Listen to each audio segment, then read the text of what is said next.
Hello students, आप सभी का स्वागत है आपके अपने यूट्यूब चैनल स्टडी आलय पर। आज हम हाई स्कूल के हिंदी पद्य से क्वेश्चन करवाएंगे जो एग्जाम में 5 नंबर के पूछे जाते हैं। तो आप लोग ध्यान से पढ़िएगा और आशा करती हो आप लोग की 24 तारीख हिंदी के एग्जाम की तैयारी अच्छी चल रही होगी। चलिए अब हम रैपिड रिवीजन करते हैं, फटाफट प्रश्नों के आंसर देखते हैं, जैसे कि एग्जाम में जल्दी से जल्दी रिवीजन हो सके।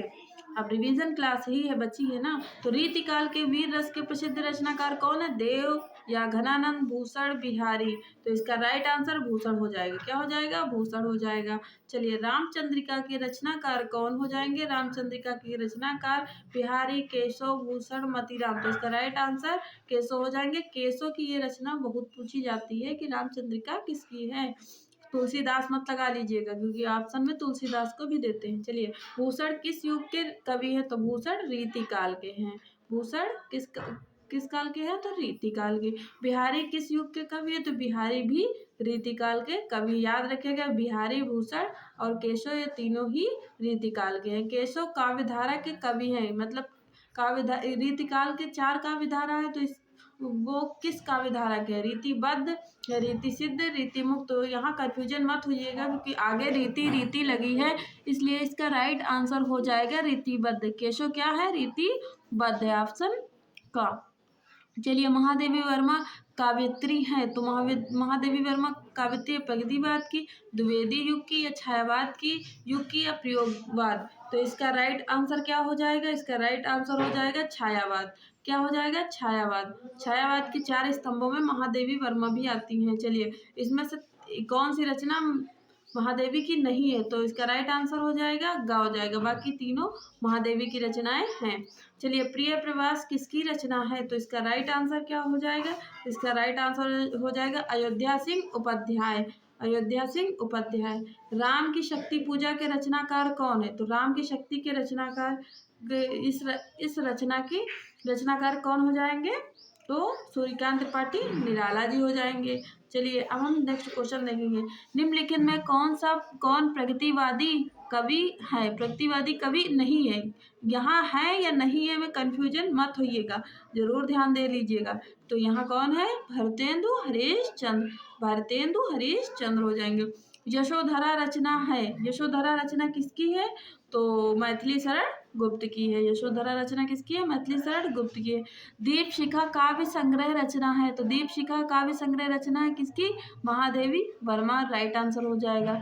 चलिए अब हम नेक्स्ट पे जाएंगे। रैपिड रिवीजन इसलिए फटाफट करवा रही हूँ आप सभी को क्योंकि एग्जाम में अब जल्दी से जल्दी याद करना है। अब हम 13 नंबर देखेंगे कि छायावाद युग की प्रमुख प्रवृत्तियां कौन सी है? तो छायावाद का राइट आंसर हो जाएगा खा हो जाएगा। क्या हो जाएगा? खा हो जाएगा। चलिए निम्नलिखित में शुक्लोत्तर युग के लेखक कौन है? शुक्लोत्तर युग के तो आप इसका राइट आंसर बताइए। क्या हो जाएगा इसका राइट आंसर? तो वासुदेव शरण अग्रवाल हो जाएंगे। साकेत, साकेत किस युग के रचनाकार की है? तो साकेत। अब युग पूछ लिया गया है, कभी लेखक पूछ लिया जाएगा, तो आप लोग सब कुछ एकदम से तैयार कर लीजिए। तो इसका राइट आंसर क्या हो जाएगा? द्विवेदी युग। अब हम चलेंगे नेक्स्ट क्वेश्चन पे। लोकायतन के रचनाकार कौन है? तो लोकायतन के रचनाकार कौन हो जाएंगे? तो जो सुमित्रानंदन पंत हो जाएंगे लोकायतन के रचनाकार। प्रगतिवाद युग के कवि हैं, प्रगतिवाद के युग के कवि कौन हो जाएंगे? शिवमंगल सुमन, शिवमंगल सिंह सुमन हो जाएंगे। महादेवी वर्मा की रचना है, तो महादेवी वर्मा की रचना इनमें से कौन सा है? तो पथ के साथी इसका राइट आंसर हो जाएगा। सूर्यकांत त्रिपाठी निराला की रचना है, तो यहाँ सूर्यकांत त्रिपाठी निराला की रचना कनपुरिया, सुनहरे शैवाल, ठंडा लोहा, राम की शक्ति पूजा। तो इसका राइट आंसर क्या हो जाएगा? ठंडा लोहा हो जाए। इसका राइट आंसर हो जाएगा राम की शक्ति पूजा। जैसा कि अभी हमने इस ऊपर ही इसके अपोजिट ही क्वेश्चन में थोड़ा सा चेंजिंग था, लेकिन क्वेश्चन सेम था। आंगन के पार द्वार, आंगन के पार द्वार किसकी रचना हो जाएगी? ये हो जाएगी अज्ञेय जी की। क्या हो जाएगी? अज्ञेय जी की। अब भारतीय युग के समयावधि के बारे में हम जानेंगे, तो इसका राइट आंसर याद कर लीजिए, कंफ्यूजन नहीं होनी चाहिए कि 1868 से 1900 तक था भारतीय युग। सुमित्रानंदन पंत की रचना है, नहीं है, सॉरी यहाँ कंफ्यूज नहीं होना, नहीं के बारे में पूछा गया है। तो इसका राइट आंसर कामायनी हो जाएगा। कामायनी किसकी है? तो ये जयशंकर प्रसाद की है। किसकी है? यहाँ देखते हैं। जयशंकर प्रसाद की है।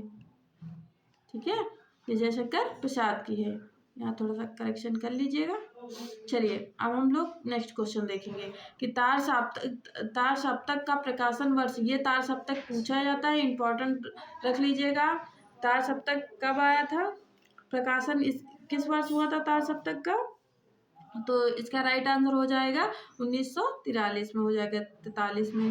अब हम नेक्स्ट क्वेश्चन देखेंगे, प्रयोगवाद के कवि कौन है? तो प्रयोगवाद के कवि अज्ञे जी। कौन है? अज्ञे जी। अज्ञे जी की ये तीनों क्वेश्चन इंपॉर्टेंट हैं। चलिए अब हम इस वीडियो का लास्ट क्वेश्चन देखेंगे कि तार सप्तक के संपादक कौन है? तो सच्चिदानंद हीरानंद बादशाह अज्ञे। इनका पूरा नाम भी पूछा जाता है, इसलिए अज्ञे जी को एकदम से कंप्लीट कर लीजिए, अच्छे से याद कर लीजिए और कमेंट करके बताइए कि आपकी तैयारी कैसी चल रही है। मेरे चैनल को सब्सक्राइब कर लीजिए, क्योंकि हम आपको एग्ज़ाम की तैयारी करवाते रहेंगे जब तक आपका एग्ज़ाम नहीं हो जा रहा है। उसके बाद हम आगे की तैयारी करवाएंगे आपकी, तो इसलिए तब तक मेरे चैनल को सब्सक्राइब कर लीजिए और वीडियो को लाइक कर दीजिए।